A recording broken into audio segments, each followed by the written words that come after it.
மாட்டுப் பொங்கல் கொண்டாடுவதன் காரணம் என்ன தெரியுமா? எத்தனையோ உயிரினங்கள் இருக்க உழவு தொழிலுக்கு மாடுகள் தான் உதவுகிறது.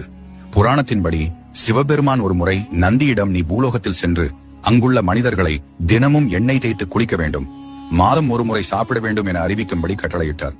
கவனக்குறைவுடன் அதை கேட்ட நந்தி, அனைவரும் தினமும் சாப்பிட வேண்டும், மாதம் ஒரு முறை எண்ணெய் குளியல் செய்ய வேண்டும் என அறிவித்தார். இந்த தவறினால் கோபம் கொண்ட சிவபெருமான் நந்தியை பார்த்து, உணவை தயாரிக்க என்றென்றும் நீ பாடுபடுவாய் என சாபமிட்டார்.